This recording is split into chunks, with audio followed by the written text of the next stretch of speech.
নমস্কার, শুভ সকাল। কেমন আছো সবাই? আশা করি সবাই সুস্থ আছো, ভালো আছো। আমি মিতালি। আমার নতুন একটা ব্লগে সবাইকে জানাই অনেক অনেক স্বাগত, অনেক অনেক ভালোবাসা। আজ হলো সোমবার, ঘড়ির কাঁটা এখন সকাল 6:30। এই কিছুক্ষণ আগে ঘুম থেকে উঠেছি গো। কদিন ধরে না একটু লেট হয়ে যাচ্ছে ঘুম থেকে উঠতে, কি জানি কেন হচ্ছে। রাতে হয়তো ঠিক মতন ঘুম হচ্ছে না গো, সেই জন্যই বোধ হয় সকালবেলা ঘুমই ভাঙতে চাইছে না।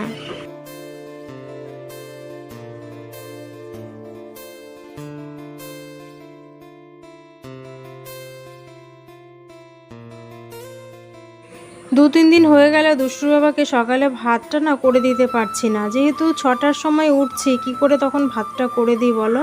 দুষ্টুর বাবা উঠে বাথরুমে গেছে, আর দুষ্টুও দেখো ঘুম থেকে উঠে পড়েছে। দেখো দুষ্টুও উঠে পড়েছে, ওকে মুখটা ধুয়ে দিলাম। মুখটা ধুয়ে দিয়ে তারপরে আর কি বিছানাটা তুলতে এসেছি। বিছানাটা যতক্ষণ না তুলবো ততক্ষণ যেন মনে হয় না ঘরের কোনো কাজ বাজ শুরু করতে পারি।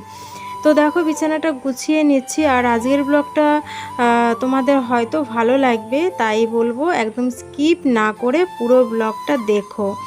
তো একদম স্কিপ করো না, কেমন? তো চলো দেখতে থাকো।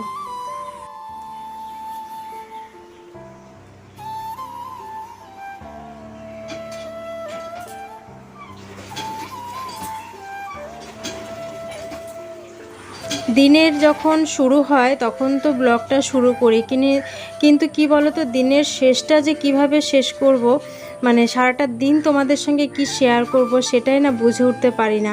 তো শুরু তো করে দিয়েছি, তো শেষটা কি হয় আমি নিজেও জানতে পারি না, বুঝতে পারি না। তো দেখো কলে গেলাম, জল নিয়ে আসলাম। ট্যাপে দেখো সকাল সকাল জল নেই, তো দুয়ারে জলটা দিয়ে নিলাম। এরপর ঘরটা মুছে নেব। আর সকাল বিকেল তো ঘরটা তো মুছতেই লাগে আমাদের। বাসি ঘর ঝাড় দিলেও হয়, কিন্তু আমার শাশুড়ি মাকেই দেখতাম প্রতিদিন সকালবেলায় ঘরটা মুছতো। আমাদের বাড়িতে যেরকম মাটির ঘর, মোছামুছির তো কোনো ব্যাপার নেই। সকালবেলায় কিন্তু ঘরটা ঝাড় দেওয়া হতো। আর সন্ধ্যের সময়, দুপুরে স্নানের আগে, এই 3 বেলা কিন্তু ঘর ঝাড় পড়তো। কিন্তু আমাদের এই বাড়িতে যেহেতু ঝাড় দেওয়া হয়, রান্না করার পরেও ঝাড় দিই, বা ঝাড় খুব একটা দেওয়া হয় না, একবার দুবার দেওয়া হয়, কিন্তু মোছা হয় 2-3 বার। তো তোমরা বলবে যে ঘর কি তাহলে খুব নোংরা হয়? না গো, ঘর খুব একটা নোংরা হয় না। যেটুকু নোংরা করে সেটুকু তো দুষ্টুই করে। কিন্তু কি বলো তো, রাস্তার পাশে বাড়ি হলে না প্রচুর ধুলো ওড়ে। আর এখন বলতে পারো যে বর্ষাকাল, ধুলো ওড়ে কোথায়? তো হলেও, বর্ষাকাল হলেও ধুলো কিন্তু ঠিকই ওড়ে।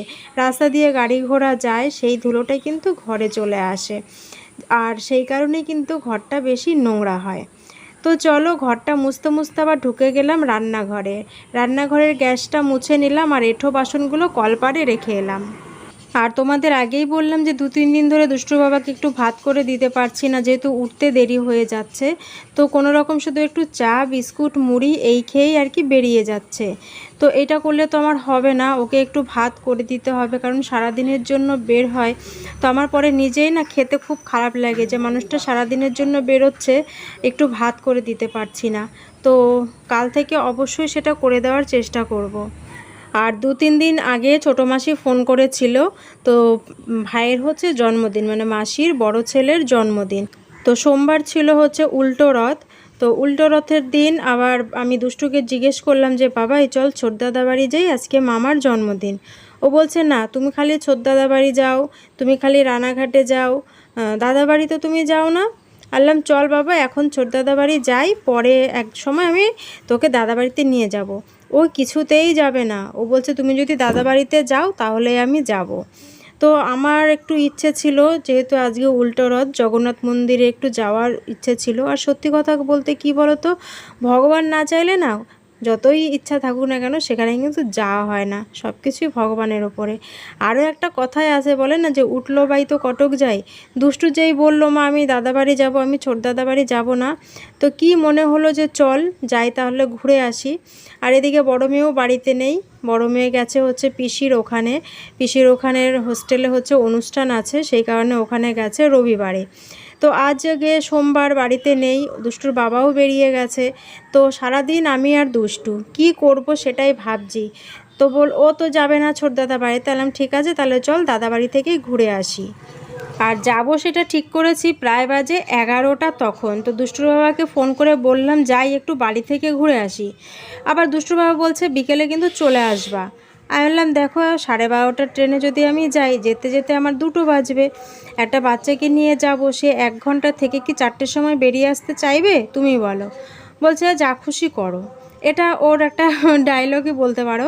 তো রীতিমতো আমি বললাম ঠিক আছে তাহলে যাই, আসবো কি আসবো না সেটা পরে দেখা যাবে, আজকে না আসলেও কালকে আমি চলে আসবো বিকেলের আগেই। তো সেই জন্য একটু তাড়াহুড়ো করে কাজগুলো করছি। আর এর মধ্যে তো দুষ্টু আমাকে 50 বার জিজ্ঞেস করে ফেলেছে, ওমা তুমি কখন যাবে, ওমা তুমি কখন যাবে? আমি বললাম দাঁড়া হাতের কাজগুলো সারি তারপর ঠিক নিয়ে যাব। এদিকে কাজবাজগুলো সারছি আর একবার বাড়িতে ফোন করলাম মাসিকে। তো মাসি ফোন তুললো না, মেসো ফোন তুললো, বলছে ওইদিকে বৃষ্টি হচ্ছে, তোমার মাসি রান্নাঘরে রান্না করছে, তো আসুক আমি পরে বলছি। তা আমি বললাম ঠিক আছে কিছু বলতে হবে না, আমি রাখলাম বলে আমি কেটে দিয়েছি। আমি বাড়িতেও জানাইনি যে আজকে যাব। তো কি বলো তো দোমনায় ছিলাম, যাব কি যাব না, যাব কি যাব না। তো দুষ্টু যেইভাবে আমাকে ধরেছে, মানে আমি না গিয়ে সত্যি আর মানে পারবো না। বললাম ঠিক আছে দাঁড়া হাতের কাজগুলো তাড়াতাড়ি করে সেরে নি, তুই বেশি ঝামেলা করিস না, আমি নিয়ে যাব তোকে। তো ওকে ঘরে আমি ভীম চালিয়ে দিলাম, টিভিতে ও ভীম দেখছে আর আমি দেখো ওই কাজগুলো সেরে নিচ্ছি। আর আজকে দেখো এই দুব্বা ফুল গাছগুলোতে বেশ কয়েকটা ফুল ফুটেছে। তো রাস্তার পাশে তো যদি ছিঁড়ে নিয়ে চলে যায়, আর ছিঁড়ে নিয়ে যায় এটা সত্যি কথাই, সেই কারণে ভাবলাম যে টবগুলোকে একটু এই দিকটায় মানে সরিয়ে রাখি, তাহলে হয়তো আর ভেতরে ঢুকে ছিঁড়বে না, না হলে রাস্তার পাশে থাকলে ছিঁড়ে নিয়ে যাবে। এরকমই করতে থাকে গো, চোখে দেখি না কে যে নিয়ে যায়। আর বাচ্চারা তো বেশিরভাগই এগুলো ছিঁড়বে, আর সকালে যদি নেয় তাহলে তো সেটা ঠাকুর পুজো দেওয়ার জন্য বড়রা তুলে নিয়ে যায়। আর এই ফুল ঠাকুর পুজোয় লাগে না, এগুলো বাচ্চারাই ছেড়ে স্কুলে যাবে, হয়তো দেখা গেল ভালো লাগছে হাতে করে টেনে নিয়ে ছিঁড়ে চলে গেল। এর আগে তো একদিন পুরো টব উল্টিয়ে ফেলে রেখে গেছিলো। জবা ফুল গাছে একটা টব, মানে জবা ফুল গাছে হয়েছিল একটা জবা ফুল, ফুলটা ছিঁড়ে টবটাকে পুরো উল্টিয়ে রেখে গেছে। এরকম জ্বালাতনগুলো করে বাচ্চারা। তারপরে দেখো আমি স্নান টান সেরে চলে এলাম, সব কাজবাজ সেরে দেবো হচ্ছে ঠাকুর পুজো। তো সেই কারণে স্নানটা সেরে নিলাম। তো চলো ঠাকুর পুজো দেওয়ার জন্য আগে বাসনগুলো মাজবো, ফুল তুলবো। আর এদিকে হয়েছে আরেক কাণ্ড, স্নান করে এসে দেখি আমাদের উঠোনে একটা গরু শুয়ে রয়েছে। সেটা হচ্ছে অনেকে বলে না ছাড়া গরু, ওই ছাড়া গরু শুয়ে রয়েছে। আর গরুটা দেখতে এত বড় কি আর বলবো, মানে কলপারে এখানে এসেছি যে তুলসী মণ্ডপটা ধোয়াবো, থালা বাসন মাজবো, ঠাকুরের ফুল তুলবো, এসে না গুঁতো দিয়ে দেয়। এদিকে কাজ করছি আর শুধু গরুটার দিকে তাকাচ্ছি। দাঁড়াও তোমাদের গরুটা পরে দেখাচ্ছি, আগে তুলসী মণ্ডপটা ধুয়ে নিই তারপরে তোমাদের দেখাচ্ছি। আর এর মধ্যে দেখো এক পলক বৃষ্টি হয়ে গেল, বৃষ্টিতে তো জল জমে গেছে আর পুরো উঠোনটা পিছল হয়ে গেছে। এদিকে একদিকে গরু, একদিকে উঠোনে জল। কিভাবে যে কাজগুলো করছি আমি শুধু নিজেই বুঝতে পারছি, কখন না স্লিপ কেটে পড়ে যায় কাদার মধ্যে। তো এই দেখো দেখাই তোমাদের, দেখো কত বড় একটা ছাড়া গরু এই উঠোনে এসে শুয়ে রয়েছে। কতক্ষণ ছিল দাঁড়িয়ে, তারপরে দেখলাম শুয়ে পড়লো। আমি বললাম ওমা তুই শুয়ে পড়লি, তুই যাবি না এখান থেকে? তো দেখি শুয়ে রয়েছে, আচ্ছা যাক ও শুয়ে থাক ওর মতন, না উঠে গুঁতো দিলেই হয়। আর এদিকে দেখো আমি ফুল তুলে নিচ্ছি, আর গাছে আজকে সব সাদা ফুল, একটাও রঙিন ফুল নেই। তো চলো ফুলগুলো তুলে ঝটাপট আগে ঠাকুর পুজো দিয়ে নিই। বেলা বাজে কিন্তু এখন প্রায় 11টা। এদিকে ফুল তুলছি আর একজন আমাকে বলছে কি গো এত বেলা করে ফুল তুলছো? আমি বললাম যে আমাদের বেলাই হয়ে যায় গো ফুল তুলতে তুলতে। আর তারপরে দেখো চলে এলাম এপাশে তুলসী পাতা তুলতে। আর এমন জঙ্গল হয়েছে চারপাশটা, ভাবছি একটু চারপাশটা একটু পরিষ্কার করব। তো দেখি কবে সময় সুযোগ হয়, তারপরে এই তুলসী গাছগুলো যেগুলো জঙ্গল হয়ে রয়েছে সেগুলো আর কি তুলে ফেলবো। আর এদিকে দেখো একজন এই যে উনি জিজ্ঞেস করছে যে তোমরা কুমড়ো গাছের ডোগাগুলো খাও না, মানে বাড়িতে কুমড়ো গাছের ডোগা হয়েছে সেগুলো খাও না? আমি বললাম হ্যাঁ খাই গো। তো চলে গেল। তো তারপর দেখো এদিকে আমার তাড়াতাড়ি করে পুজোটা দেওয়া হয়ে গেল। তো পুজো টুজো দিয়ে রেডি হয়ে নিলাম। সকালে আর কিছু খেলাম না, কারণ খেতে গেলে এখন আর ট্রেন, সকালে আর কোথায়, প্রায় বাজে এখন 12টা। তো রেডি হয়ে গেছি। আর এই যে দুষ্টুও রেডি হয়ে গেছে, অন্ধকার লাগছে এদিকে এত মোবাইল। এই যে দুষ্টুও রেডি হয়ে গেছে, এই ড্রেসটা পরিয়ে দিলাম। কোথায় যাচ্ছ? দাদাবাড়ি। দাদাবাড়ি। তো চলো ট্রেন ধরবো, প্রচুর তাড়া রয়েছে। আর কোনো রকম দেখো চুলটা আশ্রিয়ে নিয়েছি, এদিক দিয়ে আবার খুলে গেছে। তো যাই হোক চলো বেরোই, একবার তোমাদের সঙ্গে স্টেশনে গিয়ে। আর দেখো স্টেশনে চলে এসেছি, আর কি মেঘ করেছে, পুরো অন্ধকার হয়ে গেছে। এখন এই শেডের নিচে নেই, শেডটা রয়েছে অনেক দূরে, বৃষ্টি নামলে কি অবস্থা। তো দেখো বলতে বলতে এই ট্রেনটা ঢুকে গেল।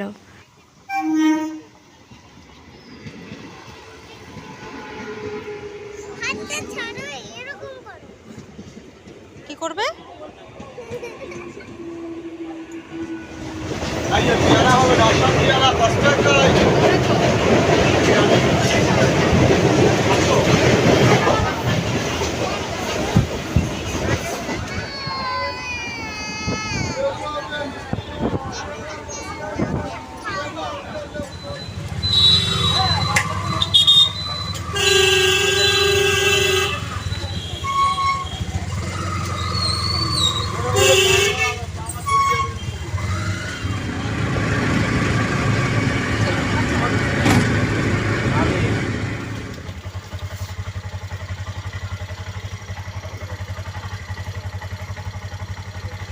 তো এইমাত্র বাড়িতে এলাম, বাড়ি এসে দেখা কোনো জামা কাপড় ছাড়িনি।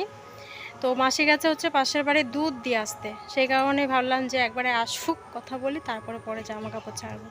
তো চলো তোমাদের সঙ্গে আবার একটু পরে কথা বলছি। তো বাড়িতে এসে দেখলো দাদা বাড়িতে নেই, তো দুষ্টুর মনটা খারাপ হয়ে গেছিলো। তো তারপর দেখো দাদাকে পেয়ে দাদার কোলে চেপে বসেছে, আর দুজনের কত ভাব। তো না বলেই এসেছি, সেই জন্য আরও বেশি যেন ও আনন্দ পেয়েছে যে দাদাকেও সারপ্রাইজ দিয়েছে। তারপর দেখো জামা কাপড় ছেড়ে হাত মুখটা ধুয়ে নিচ্ছি, আর সকালে তো বাড়িতে সেরকম কিছু খাইও নি। তো বলছে মাসি যে আগে হাত পা ধুয়ে আগে ভাত খেয়ে নে। তো সেই কারণে দেখো হাত পাটা ধুয়ে নিচ্ছি। তো চলো রান্না কি হয়েছে দেখি, যেহেতু ফোন করে আসিনি, আমি নিজেও জানি না কি রান্না হয়েছে। তো মাসি বলছে আগে হাত পা ধুয়ে আমিও খাইনি, আমিও তোদের সঙ্গে একবারে খাবো। তো চলো ঝটাপট খেয়ে নিই, প্রচণ্ড খিদে পেয়েছে। তো দেখো কি রান্না হয়েছে, প্রথমে দিয়েছিল হচ্ছে মাছ ভাজা, মাছ ভাজা দিয়ে আমার খাওয়া হয়ে গেছে। তারপর দেখো এটা কি মাছ, কি নাম বললো, নামটা আমি জানি না। আলু বেগুন দিয়ে ধনেপাতা দিয়ে চচ্চড়ি করেছে, আর করেছিল মাংস। আমি মাংসটা নিইনি, কারণ গতকাল মাংস খেয়েছি, সেই কারণে আজকে আর মাংসটা নিইনি।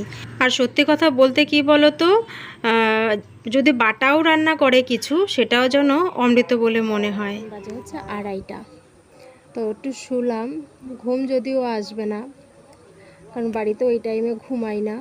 এই টাইমে তো বাড়িতে ব্লগ এডিট করি, তারপরে ভয়েস ওভার দিই, তারপরে পোস্ট করি। তো এখানেও সেই একই। আর এখানে এলে নেটের খুব প্রবলেম হয়, আমাকে হাঁটতে হাঁটতে সেই মাঠ পর্যন্ত যেতে হয় নেটের জন্য। মানে টাওয়ার একদম পায় না বলতে গেলেই চলে। জিও তারপরেও এত প্রবলেম আমাদের এখানটাতে, নেট খুব স্লো ঘোরে। তো যাই হোক চলো, আজকের ব্লগটা কেমন লাগলো সেটা অবশ্যই জানিও। আর অবশ্যই তোমাদের সঙ্গে আবারও নেক্সট ব্লগে দেখা হবে। ততক্ষণের জন্য সবাই ভালো থেকো, সুস্থ থেকো, আর অবশ্যই সাবধানে থাকো, ঠিক আছে? তো চলো আজকের মতন তাহলে টাটা।